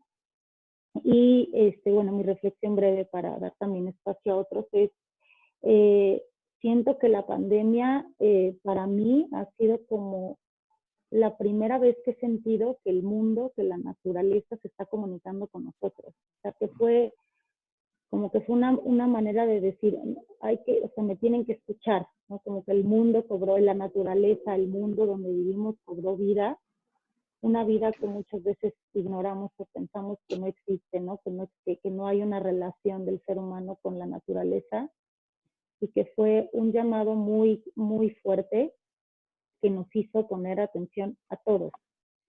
Y en esa atención que pusimos todos, bueno, en algunos decidieron ponerla en el miedo y otros hemos decidido poner esa atención en ver cómo esto se convierte en un crecimiento personal. Bueno, esa fue la decisión que yo tomé. No juzgo ni critico otras decisiones, pero creo que ante esta oportunidad de que el mundo se está comunicando, la vida, la naturaleza se está comunicando con nosotros, también surgió esa necesidad de todos los seres humanos de reconocer que todos somos parte de este mundo y que todos estamos conectados, que lo que nos afecta en un lado nos afecta a todos. Y ese sentido de comunidad mundial pues está despertando mucho, por lo menos hoy en día hay más personas que están hablando de esta cuestión de sentirnos bien como seres humanos, de hacer el bien, de preocuparnos por otros, de ponernos más en contacto con nuestra esencia como seres humanos y alejarnos de esa forma de vivir como consumidores excesivos de todo. O sea, yo me di cuenta de cosas que yo a lo mejor hacía por costumbre, pero que no son necesarias, ¿no? No son necesarias vivir más sencillos, como bien lo decía Germán en algunos de los, como dijiste, no sé si de las virtudes o de lo que listaste, pero bueno, o sea, la idea es que ha sido una llamada de atención muy importante que me ha llevado a hacer reflexión profunda y que he compartido con otros seres queridos que están alrededor y que también lo han vivido así como un llamado muy fuerte, ¿no? Definitivamente después de esta pandemia, pienso que las personas que hemos dado este paso para reflexionar sobre esta conexión, ya nunca la vida será igual, no es posible verla igual. Muchas gracias. A ti, Silvia, muchas gracias por ese comentario, porque también me alegra ver que captas que la pandemia pues, es una forma de comunicación que ha tenido la naturaleza y en cierta forma aunque la gente conozca o no conozca el estoicismo, se están expresando los principios del estoicismo, de que la naturaleza es un ser vivo, la naturaleza expresa un sentido, un ser, un logos, una razón. Y entonces mientras te escuchaba, pues reflexionaba también eso, de que la gente conozca o no el estoicismo. En este momento estamos viendo que son realidad los principios estoicos, sobre todo lo que tiene que ver con la naturaleza.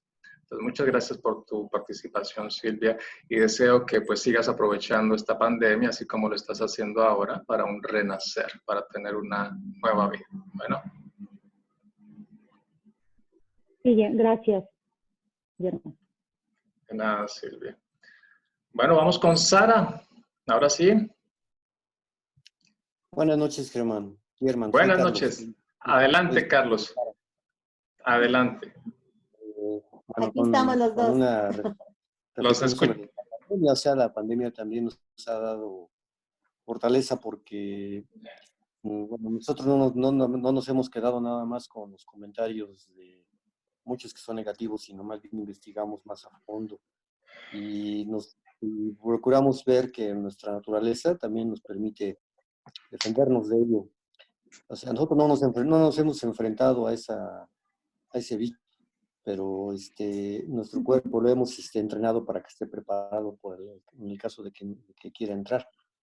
Nosotros sabemos por naturaleza que nuestro cuerpo tiene pues nuestras defensas y los identifican cuando entran a nuestro cuerpo y empiezan a actuar.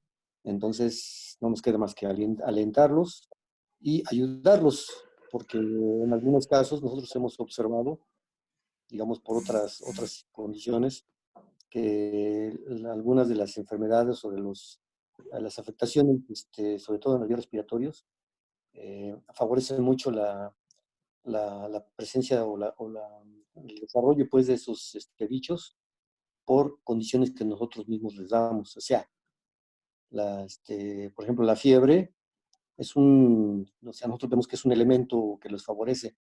Entonces, antes de llegar a los extremos, a los puntos más críticos, tenemos que ayudar a combatir eso a nuestro cuerpo, o sea, eliminando la fiebre y eliminando, o sea, a lo mejor la tos no, porque la tos es un reflejo natural y normal del organismo. Pero nosotros sí vemos y hemos escuchado a algunas personas que lo primero que buscan es atacar la fiebre. La fiebre no les permite, digamos, desarrollarse más al bicho y pues eso ayuda mucho.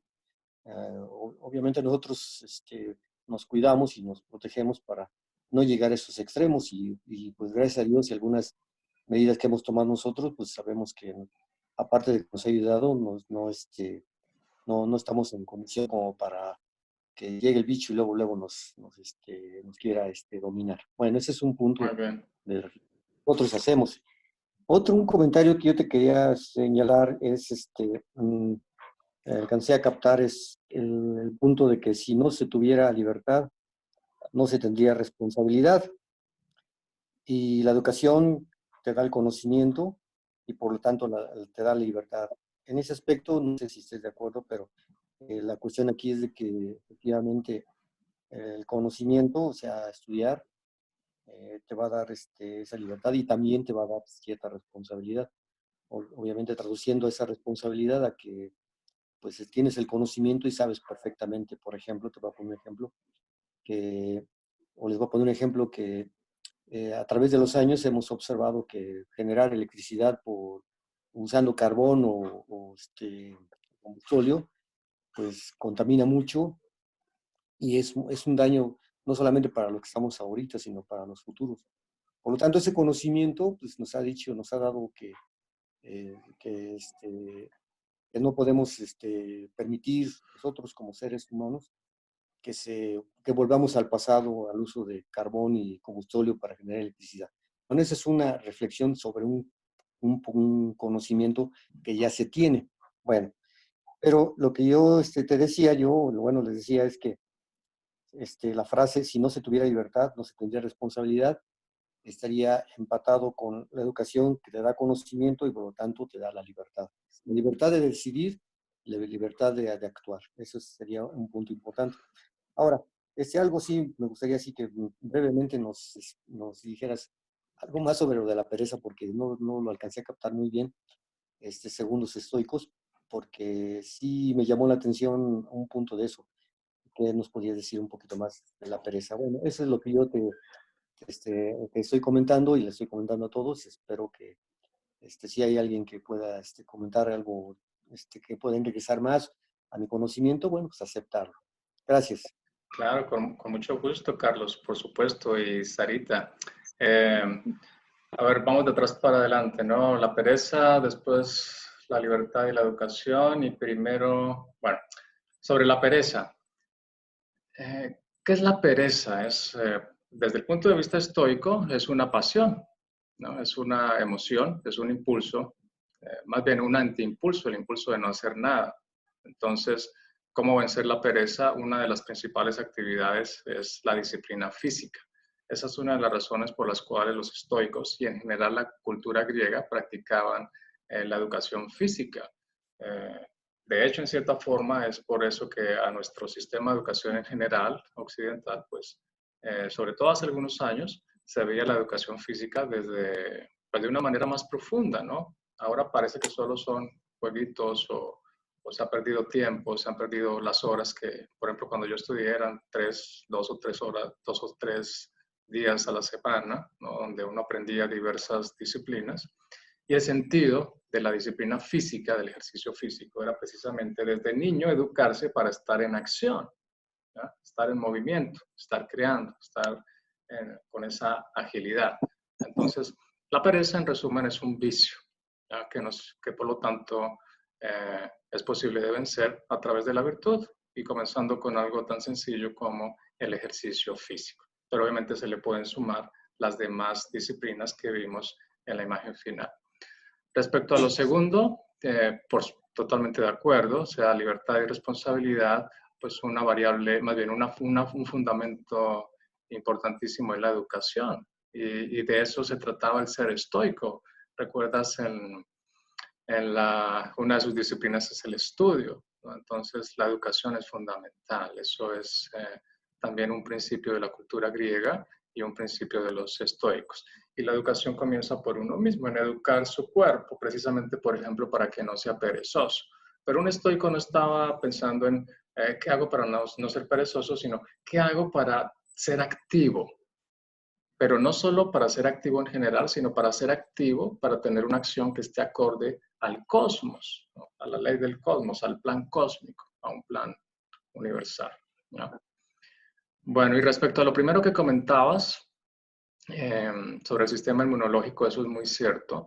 ¿Y qué tiene que ver con estoicismo? Pues fíjense, actualmente la ciencia está de acuerdo, los expertos en salud están de acuerdo, que el sistema inmunológico se debilita si uno tiene pensamiento, si uno tiene tristeza, por ejemplo, o pensamientos negativos. Sobre todo está demostrado que la tristeza, una persona que esté triste, desanimada, su sistema, o infeliz, que no sea feliz, una persona que no sea feliz, un infeliz, iba a decir, su sistema inmunológico se afecta, se le baja la fuerza, ¿no? Y lo mismo, aquí no hay suficiente evidencia, pero es algo que los grandes sabios nos han dicho desde siempre. Las personas que tienen pensamientos negativos o pensamientos de tragedia, ¿no? De que va a suceder algo terrible, su sistema inmunológico también se debilita, ¿no? Entonces, aquí viene el estoicismo a decirnos, pues, practica la virtud, ¿no? O sea, no te dejes llevar por las pasiones, practica la apatheia, o sea, la impasibilidad, no te dejes llevar por las emociones, de la tristeza, ¿no? Del ensimismamiento, del sentirte mal en general, del tener autocompasión en su sentido peyorativo. O sea, eso te va a bajar el sistema inmunológico, te va a bajar la fuerza del sistema inmunológico, ¿no? Mientras que virtudes como la felicidad, la eudaimonía, elevan el sistema inmunológico y por lo tanto más fácilmente rechazan cualquier intruso, cualquier virus que pueda entrar. Y en eso están de acuerdo también varios especialistas que han hablado sobre este tema del virus, ¿no? De que es importantísimo tener un sistema inmunológico fuerte. Entonces, a nivel filosófico, de la línea de los estoicos, es no te dejes llevar por la tristeza ni por las preocupaciones, porque eso baja la fuerza del sistema inmunológico, y al contrario, busca el bien, busca la felicidad, busca la virtud, busca el servir a los demás, y eso va a hacer que tu sistema inmunológico se fortalezca.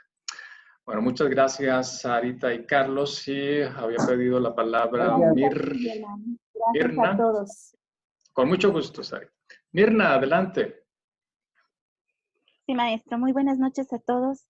Un Buenas abrazo noches. muy grande, maestro. Me da mucho gusto verlo. Muchas gracias por la invitación. Con gusto. Bueno, gracias, maestro.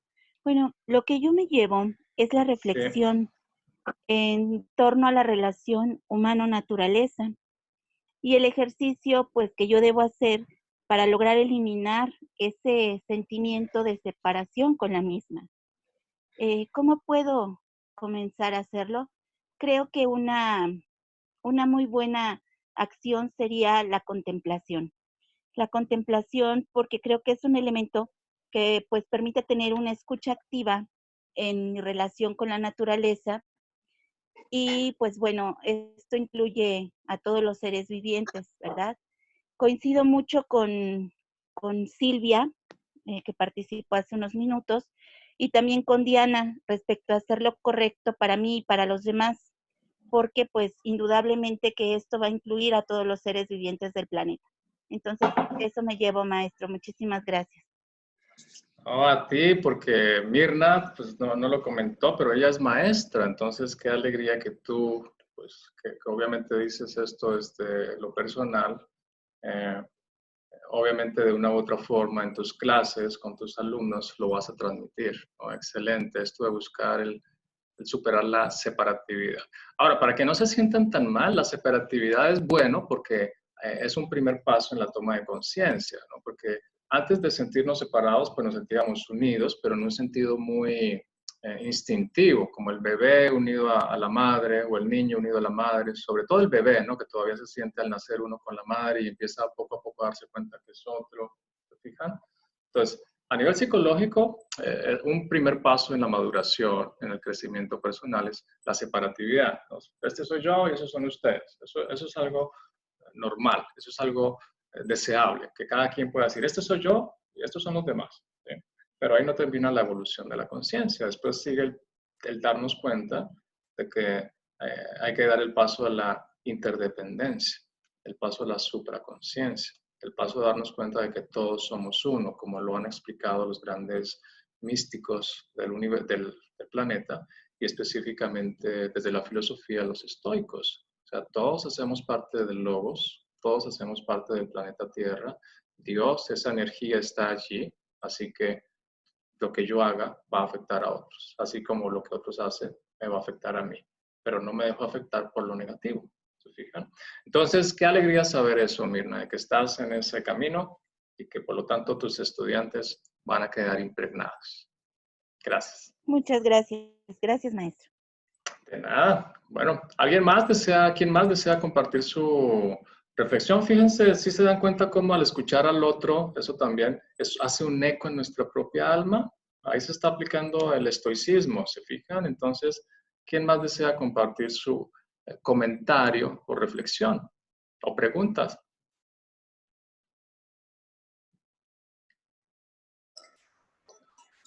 Hola, maestro Germán, buenas noches a todos. Primero, bueno, buenas noches.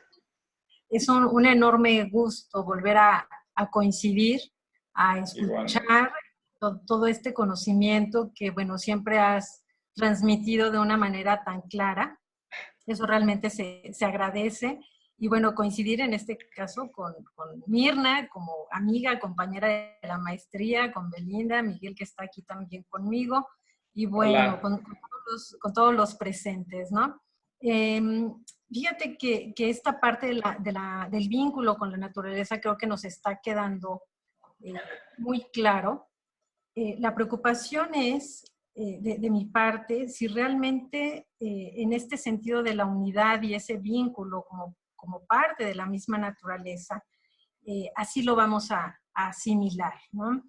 Creo que más que nunca los valores con los cuales nosotros hayamos crecido aquello que nosotros hemos ido desarrollando también a partir de nuestras propias experiencias de vida, y cómo vamos transmitiéndolo a las siguientes generaciones, a los otros con los cuales tenemos contacto, bueno, pues ha sido fundamental. Y sin embargo, bueno, nosotros vemos cómo los casos por ejemplo, con esto de la pandemia se siguen incrementando, y esto hace y pone en evidencia que nos hace falta todavía mucho desarrollo en relación de pensar en el otro. De cuidarnos justamente para pensar no solamente en el bienestar de uno mismo, sino el bienestar de los demás, porque somos finalmente una comunidad. Y bueno, esta parte de unidad que te comento, que es pues, fundamental en estos momentos, creo que sí es algo que deberemos hacer valer, también lo que son nuestros valores, cómo los estamos transmitiendo, cómo nosotros mismos los estamos viviendo dentro de nuestros mismos entornos, ¿no? Yo he visto todo un fenómeno en general en las personas. Hay gente que se ha dedicado a la jardinería, y entonces ha tenido nuevamente este contacto con la naturaleza. Hay gente que está volviendo a cocinar sus propios alimentos. Estamos dejando de consumir de esta manera, pues que es en una forma muy de depredadores, ¿no? De consumo. Y bueno, esto va a tener un impacto y debe de tener un impacto para las siguientes generaciones, ¿no? Y es parte de tener un mundo tanto sustentable como sostenible. Y decir, bueno, ¿a dónde vamos a ir? ¿Cómo vamos a ir construyendo? No sé si lo que le llaman nueva normalidad, o esta normalidad que tiene que comenzar mucho desde lo local para tener un impacto en lo global. Eso sería como mis reflexiones dentro de esto, y más que nada mantener esos 4 valores, ¿no? Que son fundamentales, de los cuales tú ya mencionaste, y para vivir en este equilibrio que tanto necesitamos, que tanto hemos aspirado a tener, y que creo que en este momento de crisis, como siempre en cualquier ser humano, cuando tiene un momento de crisis puede llegar a sacar lo mejor o lo peor de un ser humano. Entonces, pues ojalá todos vayamos, es mi esperanza, que todos vayamos hacia esa mejora. Muchas gracias. Gracias a ti, Norma. O sea, pues coincido contigo. ¿O qué más puedo agregar? Ojalá, o sea, yo insisto en esa palabra tuya, ojalá hacia allá vayamos. Afortunadamente, pues hay evidencia de cambios. Tú has descrito varios de ellos. Entonces, lo que yo puedo hacer, ¿no? Y lo que yo veo que cada uno de nosotros puede hacer es lo que enfatizaba de un cambio personal, y esperando que pueda tener una influencia con nuestro propio círculo, de la familia, con los amigos, o sea, quien tenga la posibilidad de dejar de consumir algún producto que sabe que le hace daño al planeta, que contamina, pues hágalo. Quien tenga la posibilidad de cambiar su auto de combustión interna por uno eléctrico, o mejor aún solar, pues hágalo. Quien tenga la posibilidad de invertir en desarrollo de energía eólica o solar u otra, hágalo, se fija. Entonces, que cada uno de nosotros se dé cuenta qué puede hacer para influir. Porque también hay que ser realista y darnos cuenta que hay grupos económicos y grupos pues, que manejan el poder o el gobierno, que pues no les interesa mucho que las cosas cambien porque perjudicaría su negocio. Entonces hay que ser realista, y disculpen si suena un poco brusco, pero así funciona el mundo. Entonces yo como educador lo que puedo hacer es esto que estoy haciendo. Doy cursos, doy conferencias, ayudo a generar conciencia, pero ya la tarea es de cada uno de nosotros, ¿ya? Insisto igual que hay un cambio evidente, hay muchos cambios, tú ilustraste, mencionaste varios, pero podemos hacer más. O sea, y hay que aprovechar mientras dure el confinamiento, porque es cuando la persona está más reflexiva. Entonces los invito a que cada uno haga su plan de acción. ¿Cómo podemos cambiar el mundo? Es la meta grande, pero empecemos con lo local. ¿Cómo puedo cambiar yo? ¿Cómo puedo cambiar con mi pareja, con mi familia, con mis amigos, o en la colonia, cada quien según su círculo de influencia, ¿ya? Y tú como docente, y lo mismo Miguel, pues ojalá también puedan desarrollar proyectos que tengan este tipo de impacto. Por ejemplo, yo también en los cursos que doy a mis estudiantes universitarios, pues la forma en que voy a evaluar el módulo de desarrollo humano y valores es, vas a hacer un proyecto sobre valores y pandemia. O sea, ¿qué valor nuevo vas a desarrollar que tenga relación con prevención de pandemias o un mundo post-pandemia? ¿Ves? Entonces, ahí ya logré que 40 personas en el mundo estén pensando en generar nuevos valores para un nuevo mundo. ¿Te fijas? Y lo mismo con otros grupos que tengo, ¿no? Ahí voy dejando ese tipo de tareas. Entonces, cada uno desde su centro de acción puede aportar algo. Bueno, nuevamente muchísimas gracias Norma y muchísimas gracias a todos. Siendo congruente con el tema de vivir acorde a la naturaleza, pues ya es hora de irnos a dormir. Lo indica además la ciencia con los ciclos circadianos. Entonces los invito a que simplemente se tomen unos minutos más en silencio, reflexionen sobre lo que les haya generado motivación, inspiración el día de hoy. Ojalá escriban algo, que es una de las disciplinas espirituales estoicas. Les dejo esa sugerencia de, aprovechando este confinamiento, tengan su diario o semanario para que escriban sus reflexiones. Eso ayuda muchísimo para el desarrollo mental. Y bueno, qué gusto estar con ustedes. De verdad, gracias por esta oportunidad que me dan de contribuir a generar e impulsar un poco más la reflexión. Pero sobre todo, pues para mí ser docente es una forma mi principal forma de autorrealización. Yo me siento súper feliz, así que gracias por darme esta felicidad de compartir con ustedes. De verdad, sinceramente, se los agradezco muchísimo. Cuídense, por favor, descansen y recuerden, imperturbabilidad, impasibilidad, una actitud de tranquilidad y de que si estamos acorde a la naturaleza y a Dios, vamos a estar bien. Pero cuídense, por favor. Como dice el proverbio, ayúdate, que yo te ayudaré. Que estén muy bien. Un gusto. Gracias por estar aquí. Nos vemos. Chao. Buenas noches. Gracias, maestro. Buenas noches. Gracias. Con gusto. Chao. Hasta luego, profesor. Buenas Cuídese. Adiós. Adiós. Gracias. Adiós, Isabel. Adiós, Gracias. Norma. Chao, Diana. Chao, Hilda María. Chao, Cuídese, Jesús. profesor. Chao, Diana. Chao. Chao. Chao, Germán. Cuídate Chao, que mucho estés también. bien. Tú también, Sarita. Chao, Carlos. Bueno, Gracias. cuídense mucho. Ya voy a cerrar. Chao, gracias. Chao, chao. Hablando. Chao. Bueno, adiós. Bye.